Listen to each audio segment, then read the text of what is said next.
noon sa aking panganay na anak. Na-aksidente po siya.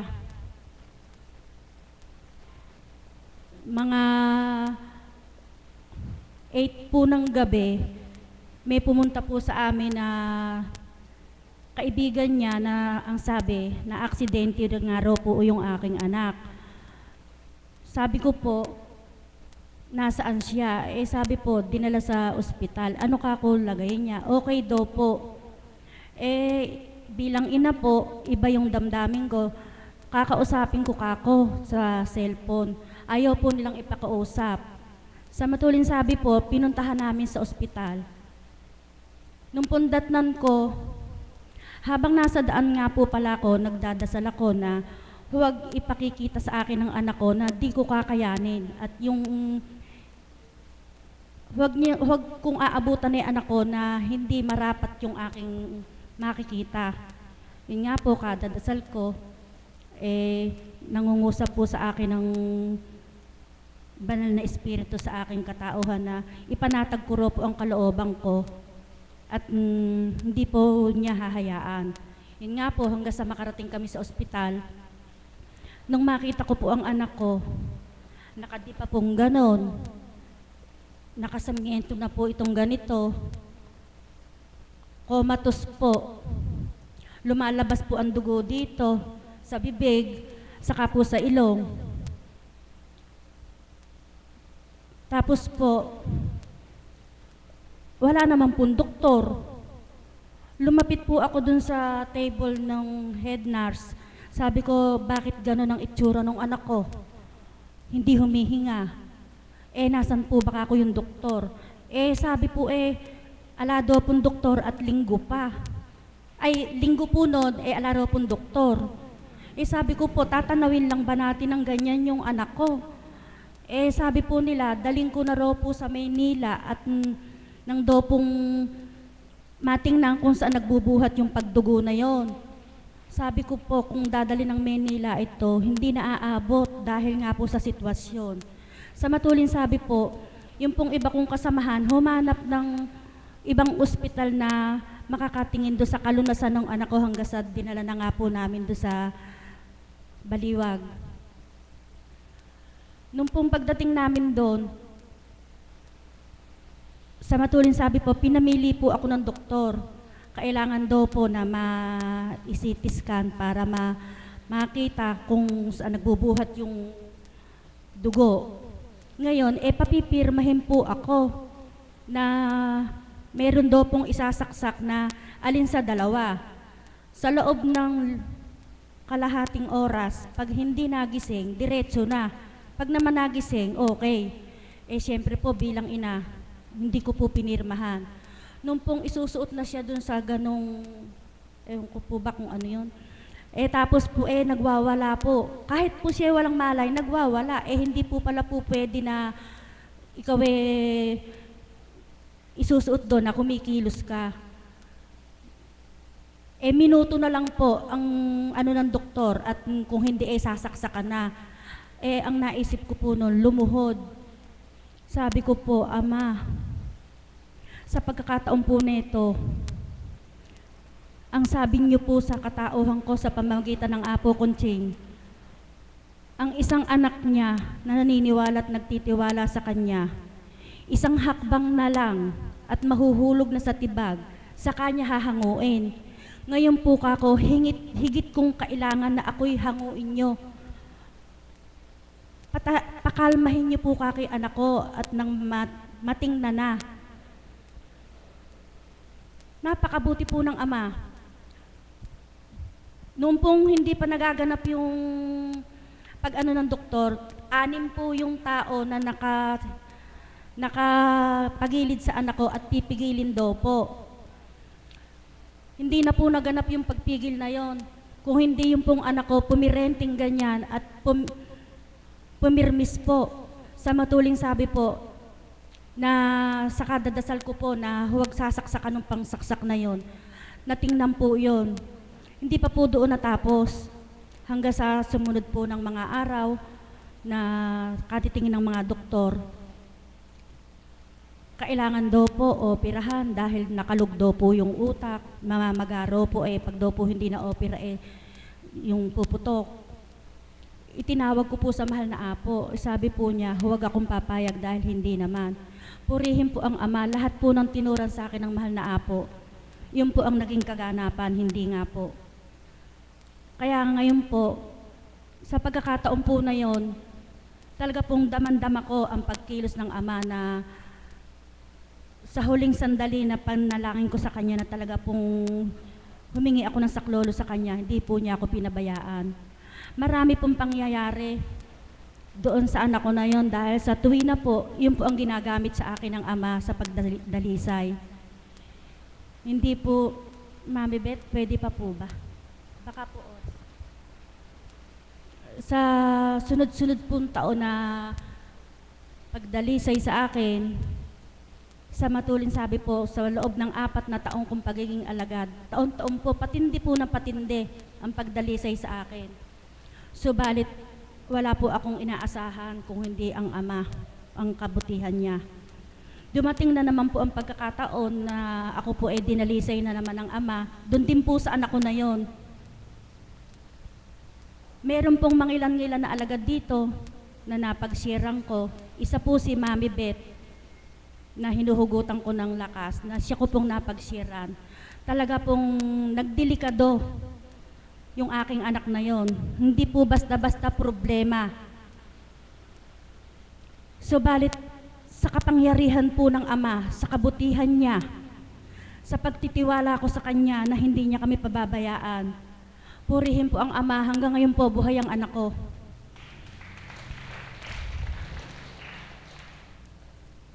Di ko man po bulay-bulayin, isa-isahin ang kaganapan. Talaga pong nagdelikado siya.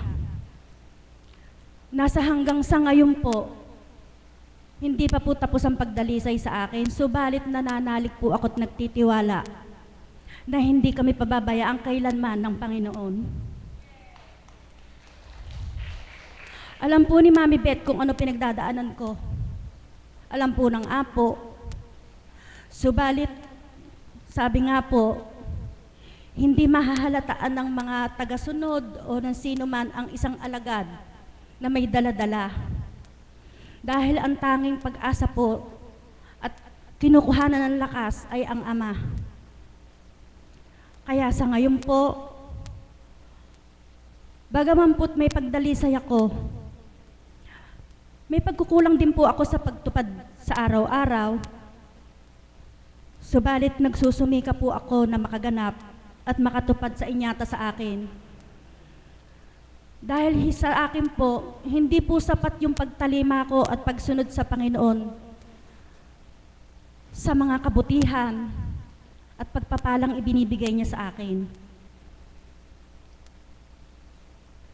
Hindi po pangkaraniwan ang pagdalisay ko. Subalit, nandiyan po ang ama. Batid na batid niya po ito kung ano ito. Pero hindi po ako nangangamba, hindi po ako nag-iisip na may magaganap sa anak ko, kundi ang inaisip ko po, ligtas siya. Marami pa pong kaganapan sa buhay ko. Subalit, sa ibang araw na lang po, pag po may... Sa matulin sabi po, pag po yung talagang saka ko na lang po uli dudugtungan. Maraming salamat po.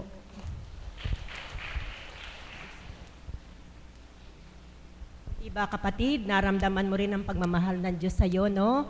Sa dami ng mga kaganapang naganap sa buhay mo, pero tingnan nyo, nakatayo pa rin sapagkat ganon ang kanyang pagtitiwala na ang Diyos ay buhay, nakikilos sa buhay ng bawat anak niya na minamahal niya. Cellphone. Sumesenyas po si Tito Ala na kung pwede daw po yung mga cellphones nyo, paki-off nyo sapagkat nagbabibrate po ang sound doon sa kanyang ginagamit na mga gadgets doon sa pwesto niya.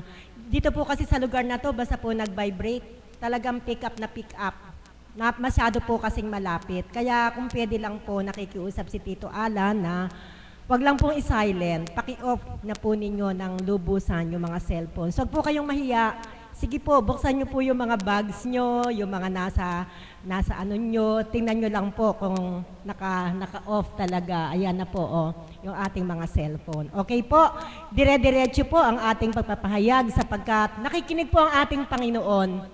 Pinakikinggan po niya ang bawat pahayag kung talagang nabigyan natin ng pagpapahalaga ang pagkilos ng Diyos sa ating buhay. Sabi nga po, madalas ko po itong sinasabi, sa mga moments na akala natin ay wala na tayong pag-asa, God moves in a very mysterious way. At sa pagkakataon pong ito, tinatawagan ko po siguro para mag-alay po ng isang awitin na may kaalaman sa ating tema, ang pagkilos ng Diyos sa ating buhay.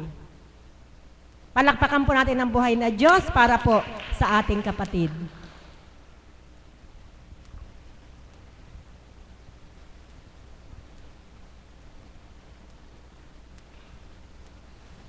Maraming salamat po, buhay ang Diyos. Napakaganda po nung tema, ano po? Katulad ni kapatid, ganun din po ako. Subalit ang pagsubok po ay, sabi nga kakambal na po natin. At yan po ang ginagawa ng Panginoon. Ang mga pagsubok na yan po yung nagsisilbi nating daan o tulay para doon sa kung saan tayo inilalaan ng Panginoon, makarating po natin yon, marating natin yon. Lahat po tayo, iba-iba lang ng pinagdadaanan.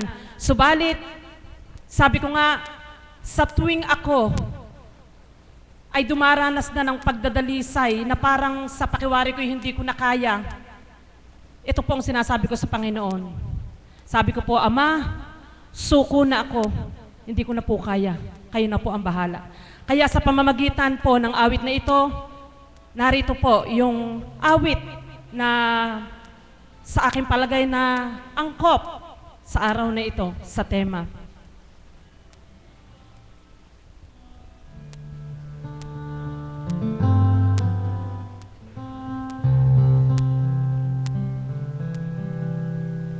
And he said, cast your burdens upon me, those who are heavenly laden. Come to me, all of you who are tired of carrying heavy love. For yoke I will give you, it's easy, and my burden is light. Come to me, and I will give you rest.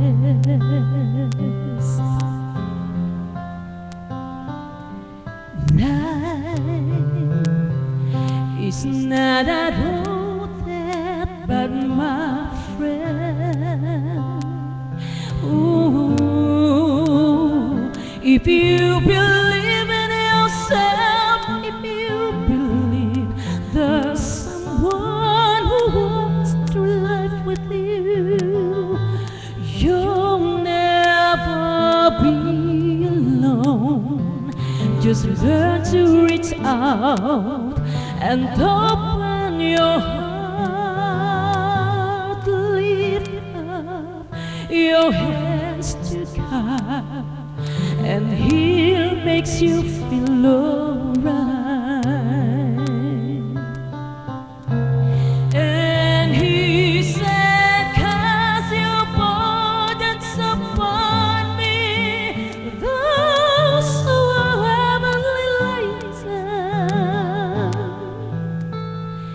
Come to me, all of you who are tired of having heavy loads. For the yoke I will give you, it's easy, and my burden is light. Come Come to me, and I will give you rest.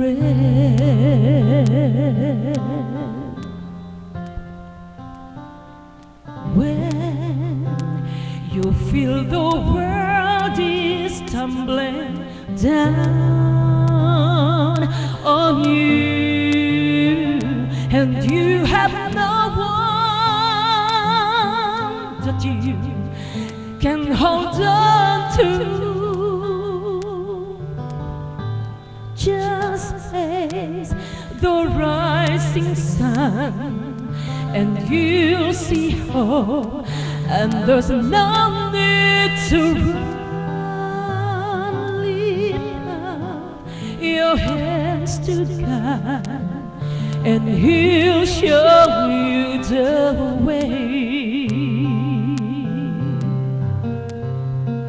And He said, cast your burdens upon me, those who are heavenly laden. Come to me, all of you who are tired of carrying heavy load, for the yoke I will give you, it's easy, and my burden is light. Come to me, and I will give you rest. And He said, cast your burdens upon me, those who are heavenly laden. Come to me, all of you who are tired of carrying heavy loads, for the yoke I will give you, it's easy, and my burden is light. Come to me, and I will give you rest.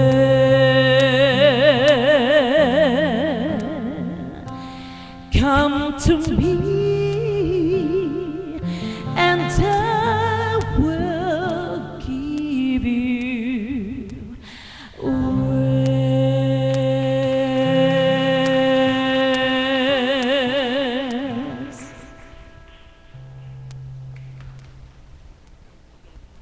Napakaganda, mahal na kapatid, ang iyong inawit. Naintindihan niyo po ba yung mensahe ng awitin? Napakabait po talaga ni God. Ang sabi po niya, lahat daw po ng mga problema nating mga dinadala natin sa buhay, pagkatiwala daw po natin sa Kanya. Sapagkat ayaw daw po niyang nabibigatan tayo sa mga krus na pinapasa natin sa buhay natin. For the yoke I gave you is easy, and my burden is light. Come to me. Iyon po yung maganda. Come to me, and I will give you rest. Magtiwala po tayo sa ating Panginoon, sapagkat ito po yung mga katangian ni God na hindi po talaga napapaknik sa kaisipan ko, lalo na po pag ako'y may pinagdadaanan. Lagi po niyang sinasabi, siya daw po ay merciful. Ano po yung merciful? Mahabagin siya. Our Lord is a loving God. Mapagmahal siya bilang ating Panginoon, at siya ay isang napaka-maunawaing Diyos na dapat nating pagtiwalaan at sambahin sa ating buhay. Maraming salamat mga kapatid, although marami pang gustong magbahagi sa temang ating pinagsasalu-saluhan. Subalit nandito na po yung masigit nating kinasasabikan sa lahat. Kaya magsitayo na po tayong lahat at ating pong awitin ang panalangin tinuro sa atin